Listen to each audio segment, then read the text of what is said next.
Olá pessoal, bom dia, boa tarde, boa noite, dependendo da hora que vocês estão assistindo essa videoaula. Mais uma semana aqui a gente trabalhando nas nossas videoaulas à distância, né? Muita coisa pra gente discutir aí, muita coisa pra gente conversar. A gente tem que falar um pouquinho, né, nessa semana, não tem como a gente deixar de comentar. Semana que teve a eleição dos Estados Unidos.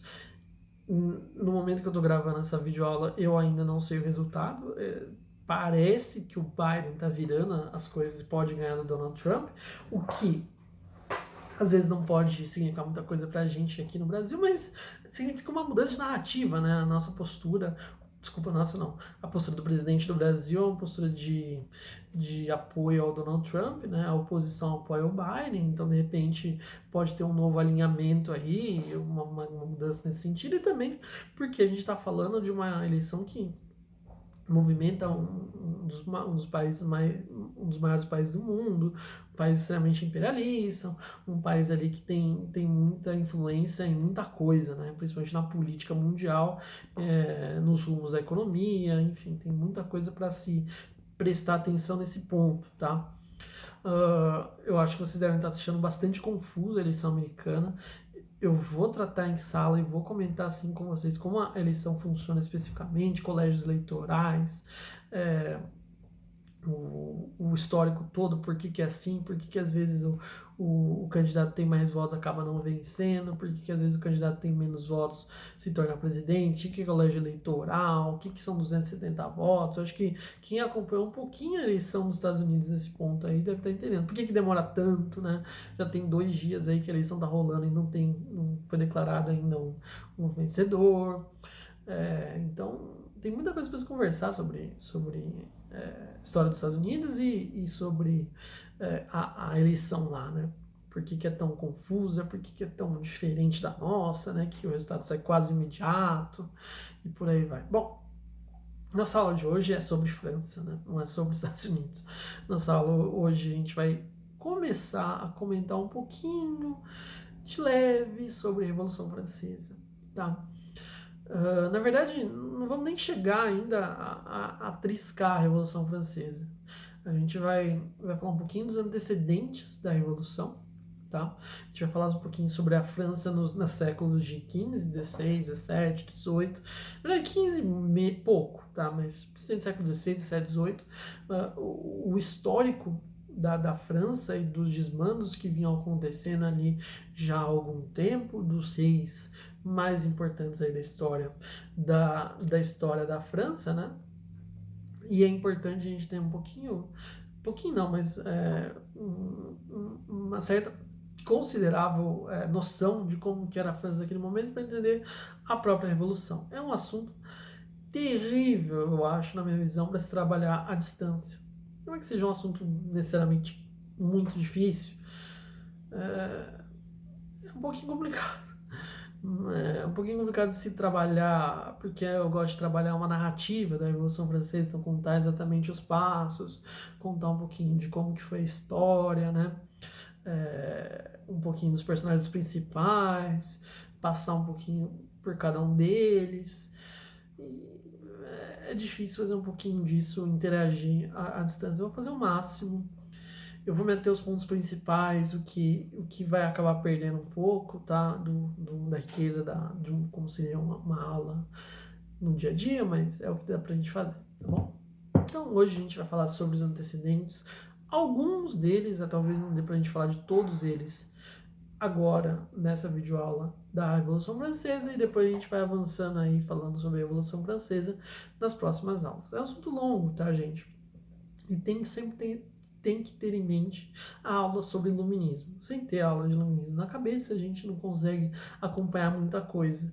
A gente vai falar muito de Voltaire aqui, a gente vai falar muito de Rousseau, certo? O grande nome por trás das ideias da Revolução Francesa, com certeza, é o Jean-Jacques Rousseau, né? O cara que concebeu a ideia do contrato social, certo? Ou seja, o poder é do povo, o povo abre mão desse poder durante algum tempo, e se o governante não fizer coisas boas para o povo tem o direito da tirada do poder desse governante à força, se necessário. Eles vão levar ao pé da letra a história da força, se necessário. a gente vai chegar nesse ponto. Mas para chegar nesse ponto a gente tem um caminho a percorrer. Um caminho muito complicado de história da França, de relações que a França tinha com seus países vizinhos, a grande, complicada, histórica relação que a França tem com a Inglaterra, as tentativas econômicas francesas ao longo dos muitos séculos, o estágio de atraso que a França se encontrava no século XVIII, os grandes gastos da monarquia, enfim, tem muita coisa aí para se conversar, tá? Se a gente fosse pegar um ponto de partida, eu queria, embora a Revolução Francesa ela seja uma revolução muito política e muito social, no final das contas, eu queria tratar do ponto de vista econômico para a gente começar a discutir isso daí. E quando a gente fala do ponto de vista econômico, a França ela é um problema, tá, gente? Se a gente for lembrar de países como Portugal e Espanha, durante, por exemplo, o século XVI, Portugal e Espanha principalmente se viraram com o mercado das navegações, tá? O mercado colonial, né? Então investiram muito nas suas colônias, Brasil no caso de Portugal, México, Peru no caso da Espanha, a Inglaterra depois vai ter os Estados Unidos, então vai ter a Jamaica também, né, que vai dar até mais dinheiro que os Estados Unidos em um determinado ponto. Então a gente vai ter cada um desses países aí investindo demais em mercado colonial. A França não vai ser uma exceção. Quer dizer, ela vai ser uma exceção porque ela não vai ter uma grande colônia como a Espanha teve e Portugal teve, tá? A França, ela tenta, de fato, o Brasil. Durante muito tempo, tentou invadir o Brasil, conseguiu, fundou, por exemplo, o Rio de Janeiro, uma fundação de franceses no país, mas os portugueses logo expulsaram os franceses daqui, tentaram invadir o Nordeste, foram expulsos de lá também. Então, a França, ela vai tentar se fixar em vários momentos, em várias regiões da América, muitas sem sucesso, né? Ela vai conseguir algumas colônias ali no Caribe, sim, algumas colônias ali na América Central, sim, né? Até na própria América do Sul, né? A Guiana Francesa depois e tal, mas uma grande colônia francesa a gente não pode dizer que a França acabou tendo, certo? Talvez o Haiti. O Haiti deu sim algum dinheiro, deu assim muito dinheiro para a França durante um determinado momento. Mas uma grande colônia, como era, por exemplo, o México, Peru ou o próprio Brasil naquele momento, a França não tinha, certo? Mas o interesse em investir em navegação sempre existiu na França. O interesse de ganhar dinheiro com navegação, sim, sempre existiu nos franceses. O problema aí que tá, é que a França durante muitos e muitos anos teve gastos e gastos e gastos muito, mas muito acelerados com a sua monarquia, certo? Antes de eu entrar nesse assunto, soma-se a esses gastos da monarquia o atraso de desenvolvimento do país, certo? Muita gente diz que no século XVIII a França ainda estava mergulhada no feudalismo, né? Feudalismo que é um assunto que a gente trabalhou no passado, então vocês não têm nenhuma desculpa de falar que não sabe o que é, portanto não vou nem comentar sobre isso agora. Se esqueceu, pesquisa no caderno no passado, eu não vou falar sobre isso, tá? Porque vocês têm que saber. Então, muita gente dizia que naquele momento a França ainda passava por um momento, século XVIII, quando a Revolução Francesa começa em 1789, que naquele momento, século XVIII, a França ainda estava mergulhada num feudalismo muito, muito primitivo, muito atrasado, né? Com direitos coloniais, com uma nobreza muito fortalecida, que não trabalhava, mas acabava ganhando muito dinheiro por causa da sua proximidade com o rei e a rainha, com uma corte muito dispendiosa, com uma corte que é muito onerosa, certo? Ou seja, que tinha que ter muitos gastos. Então, você tem uma monarquia que sim, né, uma monarquia, rei, rainha, etc., que gasta muito, uma monarquia que tem gastos muito altos. Já eu volto sobre isso. Mas também tem a questão de outras pessoas e do próprio país atrasado e que vive num quase feudalismo, pelo menos no sentido de que ainda se existem direitos feudais lá, ou seja, direitos de nobres, né? Que ainda existem nobres que levam vantagem a burgueses que também já existem na França nessa época, mas estavam numa situação muito comprometida, certo? Esses burgueses, porque estavam abaixo da nobreza, por exemplo, que ganhava seus tributos, né, ou seja, seus impostos, que tinha proximidade com a própria monarquia, que usava da sua terra para fortalecer a sua importância, certo? Não precisava pagar imposto e uma série de outras coisas que a gente vai trabalhar muito ainda a seguir. Tá? Então você tem aí uma questão de monarquia que gasta, você tem uma nobreza que é muito, eu vou falar preguiçosa, mas não é bem essa palavra, mas uma nobreza que ganha muito por causa da sua influência, que ganha muito por causa das suas terras, que ganha muito porque não tem que pagar imposto. Enquanto isso, quem sofre nessa situação são os que estão abaixo disso, os burgueses e os camponeses, a classe baixa ali, que tá tendo que sustentar essa galera que está em cima, a monarquia e a nobreza, né? Então você tem uma situação de uma economia que está invertida, né? Aqueles que não trabalham ganham, ou seja, aqueles que vivem de renda, vamos dizer assim, ou da sua posição, do seu status social, da sua posição social como nobre, duque, conde, tudo isso aí é título nobre, ou como rei, acabam tendo mais direitos ou acabam tendo uma situação privilegiada na sociedade em detrimento aos outros, certo? Tem isso, tem a questão do sistema feudal que colabora com isso justamente, tá? E você tem muitas guerras acontecendo, tá? A França, ela, durante esses 3 séculos, século XV, tá, também, mas principalmente 16, 17 e 18 vai passar por várias e várias e várias guerras, certo? Sejam guerras religiosas, sejam guerras por territórios, sejam guerras para simplesmente por inimizades, mas o fato é que foram 3 aí séculos, né, 16, 17, 18 principalmente, em que a França vai perdurar e vai ter que aguentar muitas guerras, algumas vitoriosas, algumas nem tanto, outras desastrosas, como a Guerra dos 7 Anos, que eu vou falar para vocês. Então, uma situação aí que a França teve que sim aguentar durante 3 séculos, tá? Guerras e guerras e guerras intermináveis durante muito, muito tempo. E sempre no outro aspecto da política francesa está o seu grande rival histórico, o motivo de uma grande comparação o tempo inteiro, um problema, um piolho na sua cabeça, um negócio que fica te pinicando o tempo inteiro, que é a Inglaterra, certo? Então a França vive uma grande oposição aos ingleses o tempo inteiro.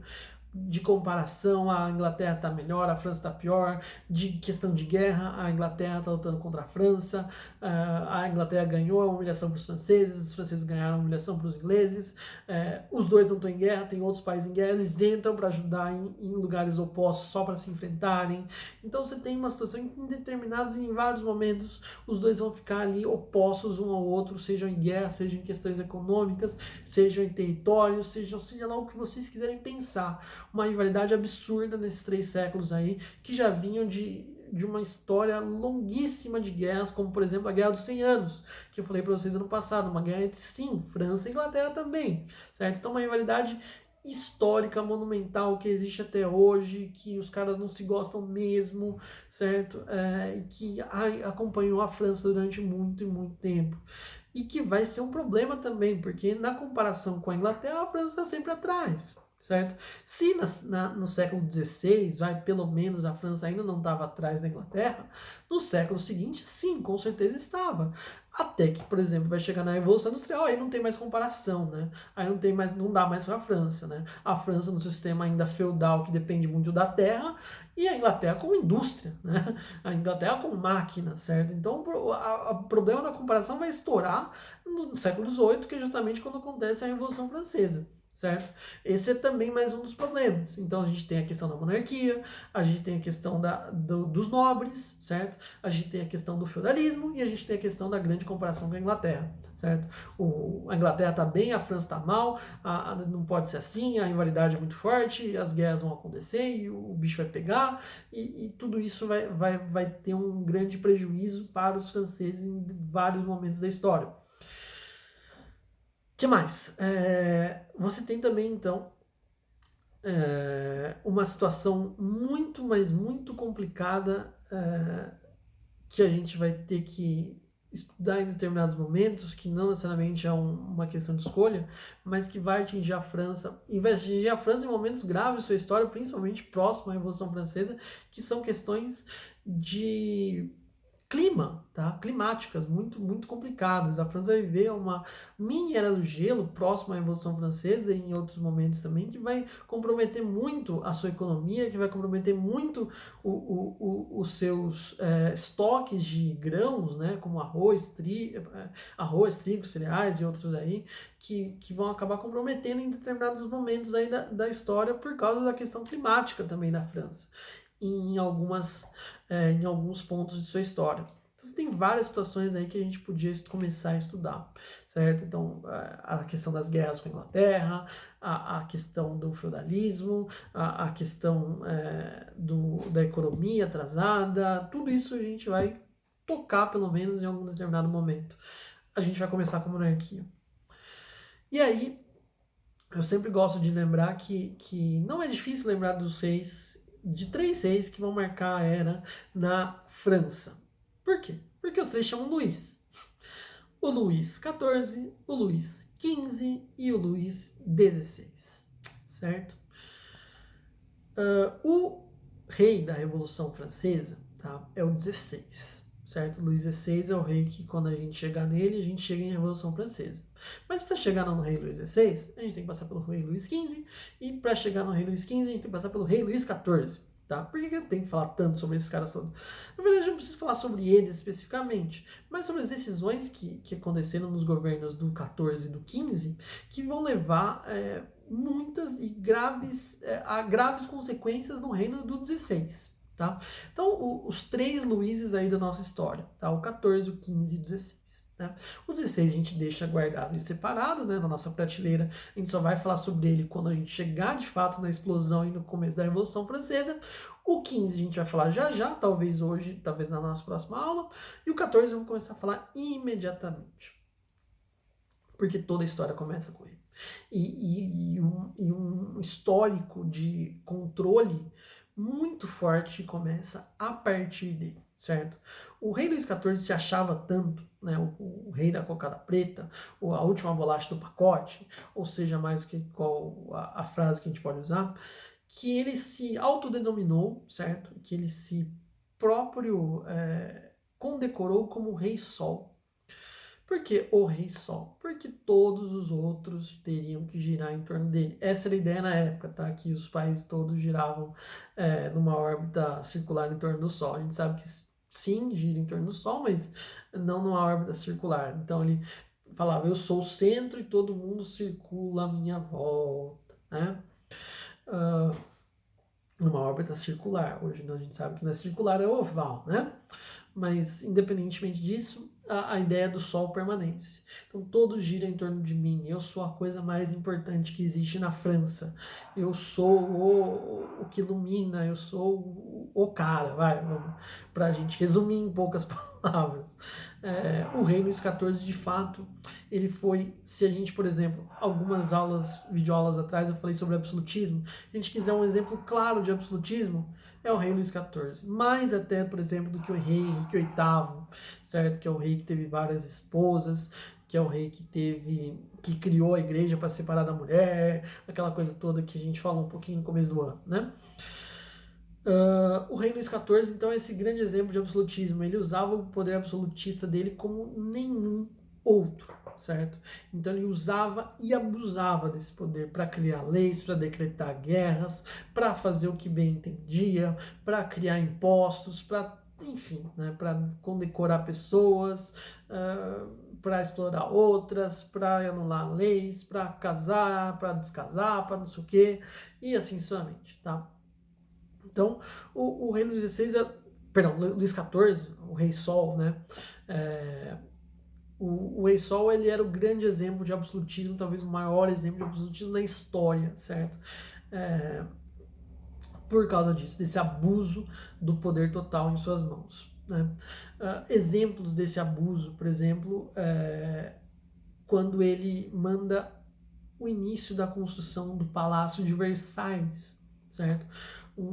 Versalhes é uma cidadezinha que fica, se não me engano, a 30, 50 quilômetros de Paris, certo? Paris sempre foi a capital do reino francês, tá? Até hoje é a capital do país, Paris, né? Paris sempre foi a cidade onde os reis ficavam. O rei Luís XIV vai ser o primeiro a se mudar para Versalhes, onde ele vai construir um palácio monumental que existe até hoje. É magnífico, absurdamente gigantesco e um absurdo, gente. É uma coisa do outro mundo. Isso dizendo hoje, em 2020, se vocês olharem fotos, se vocês verem o Palácio de Versalhes, hoje é de cair o queixo. Imagina isso no século XVI, no século XV, no século XVI. Tá?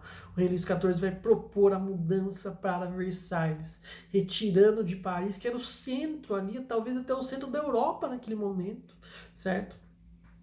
Claro, comparado com Roma, ainda que ainda exercia muita importância, mas que talvez fosse o local mais movimentado, mais importante da Europa naquele momento.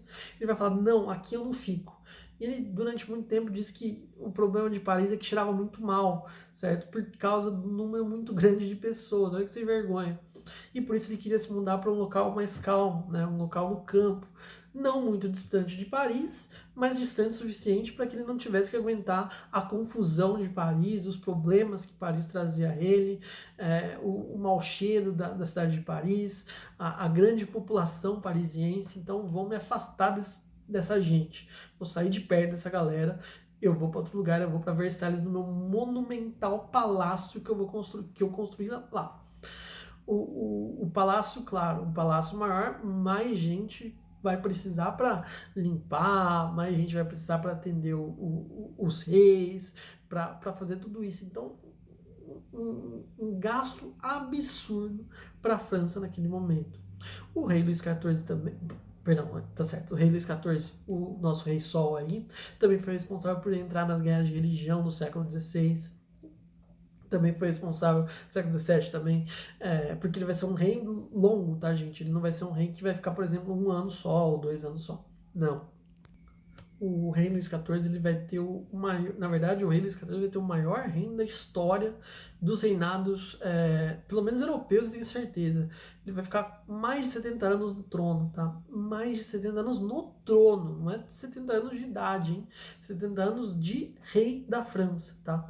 Mais de 70 anos, não tenho certeza do número exato, talvez 72, 73, de reino, tá? O reino mais longo da história dos reis europeus, tenho certeza absoluta disso, certo?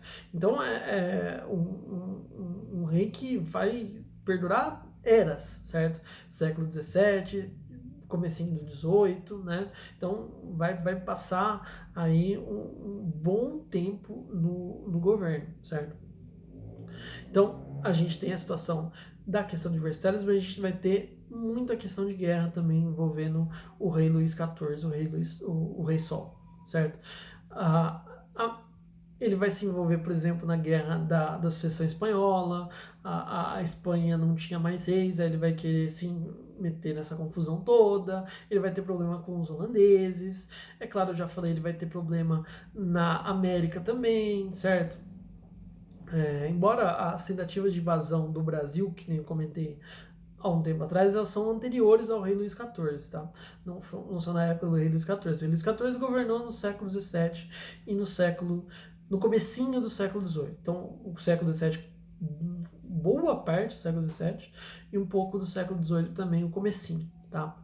Então, o rei Luís XIV é dessa época. Então ele vai se envolver em uma série de guerras aí muito complicadas. Ele vai tomar algumas colônias sim, né? Então, por exemplo, durante muito tempo os Estados Unidos vai ser disputado, tá? É importante falar nesse momento sobre uma parte dos Estados Unidos que era da França e que depois vai acabar sendo perdida para a Inglaterra, que no caso era chamada, e até hoje se chama, na verdade, de Louisiana. A Louisiana obviamente por causa do rei Luís, né? Então faz sentido. Ela era da França, certo? E vai acabar sendo perdida para os Estados Unidos, para a Inglaterra depois de um tempo. Mesma coisa com o Canadá. Então vai ter uma guerra pelo Canadá também, que a gente vai ter que falar um pouquinho depois, chamada Guerra dos 7 Anos, vai ser muito grave. Não é da época do rei Luís XIV, mas ela vai acontecer também. Então você tem uma série de situações aí muito, muito complicadas pelas quais a França ainda vai passar. Mas, especificamente no Luís XIV, a gente tem que lembrar sempre disso, o abuso do poder absoluto, o gasto exacerbado que vai levar à construção e a morada no Palácio de Versalhes, se afastando do centro de poder que era Paris, certo? E também a história de se envolver em uma série de guerras, tá? Sejam guerras por colônias, sejam guerras na Europa por religião. A gente vai ter muitas guerras por religião na Europa no século XVII, tá?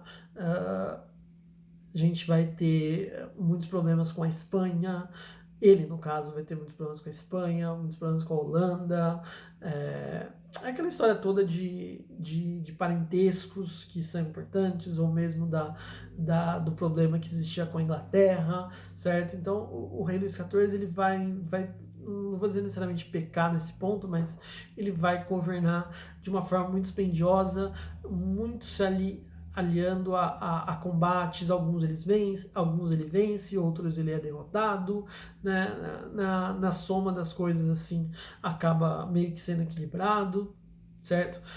Mas é um rei que foi marcado por isso, por centralização de poder total em suas mãos, assim como nenhum outro na história, por ter abandonado, entre aspas, Paris em detrimento do seu enorme palácio em Versalhes. Um rei que foi na parte econômica baseou-se, apostou muito em tentativas de invasão de colônias, de tomadas de colônias, e também na tentativa de invasões e também de guerras em outros países, de tomada de outros países através da guerra, que não vão ser sucedidos em alguns casos, em outros casos talvez sim. Então esse é o rei Luís XIV, o rei Sol. Muitas guerras, muito controle político, na verdade muito não, total controle político por causa do absolutismo, centralização toda nele. Ele era o cara, ele tomava as decisões, ele que fazia. Uma economia que tentou se basear nas colônias, que tentou se basear como é que fala?